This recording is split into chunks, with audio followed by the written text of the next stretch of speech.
আসসালামু আলাইকুম। আজকের এই ভিডিওতে আমি দেখাবো ব্লেন্ড টুল দিয়ে কিভাবে কোনো লেটার ডিজাইন করতে হয়, মানে অক্ষর ডিজাইন করতে হয়। আমরা এর জন্য এখানে ফটোশপে চলে গেলাম, 20 নাম্বার ক্লাস। এবার এখান থেকে নিউতে যাব, নিউতে গিয়ে নতুন একটা পেজ নিব। নতুন পেজ নেওয়ার পর আমি এখান থেকে কিছু বৃত্ত নিচ্ছি, শিফট চেপে ধরে নিলাম। এবার এটাকে স্টক কালার নাম করে রাখবো এবং ফিল কালারে একটি কালার দেব। দিয়ে এবং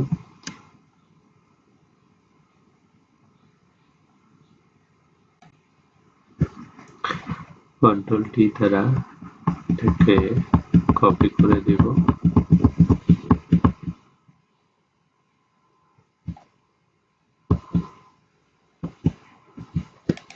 অনেকগুলো কপি করলাম। এবার এটার কালারটাকে আমি একটা একটা করে চেঞ্জ করে নেব।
সিলেক্ট করলাম, সিলেক্ট করে একটু বাঁকা আছে, একটু সোজা। সিলেক্ট করার পরে অবজেক্টে যাব, অবজেক্টে যাওয়ার পরে ব্লেন্ডে যাব, এরপরে মেক ব্লেন্ডে যাব। মেক ব্লেন্ডে গেলে দেখেন লাইনটা কিন্তু খুব ইজিলি হয়ে গেছে। আর একটু রোটেট করে নিই এটাকে, সুন্দর একটা লাইন হয়ে গেছে। এবার এই লাইন দিয়ে আমরা কোনো অক্ষর আঁকবো। এর জন্য আমরা এখানে পেন টুলটা নিলাম, নিয়ে এখানে একটা ক্লিক করলাম, ক্লিক করার পর এই জায়গায় আরেকটা ক্লিক করলাম। এবার এখান থেকে এই জায়গায় একটা ক্লিক করলাম, এখানে আরেকটা ক্লিক করলাম। ক্লিক করে এখানে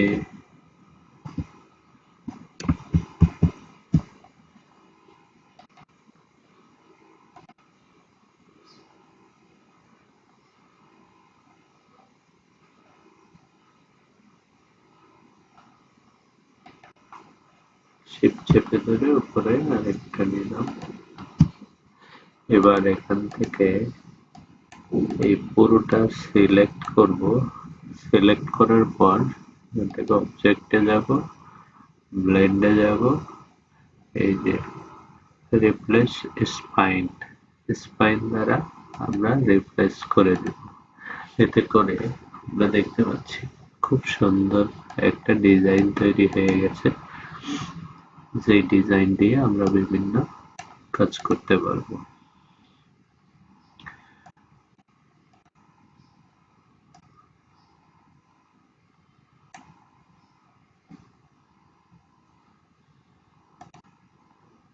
একটা হালকা কালার নিই,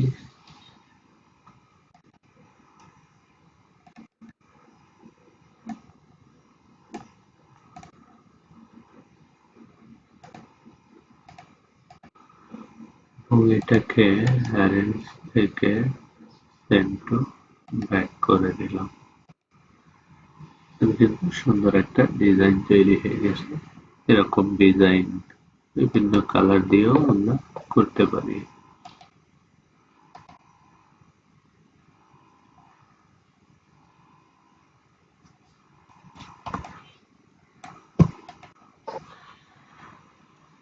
এই ভিডিওতে আমি ছোট্ট একটা প্রজেক্টের দেখালাম। ধন্যবাদ সবাইকে ভিডিওটি প্রথম থেকে শেষ পর্যন্ত দেখার জন্য। ভিডিওটি যদি ভালো লাগে তাহলে অবশ্যই লাইক, কমেন্ট, শেয়ার করে পাশে থাকবেন এবং যারা নতুন আছেন তারা এরকম নতুন নতুন ভিডিও পাওয়ার জন্য চ্যানেলে সাবস্ক্রাইব করে পাশে থাকবেন। ধন্যবাদ।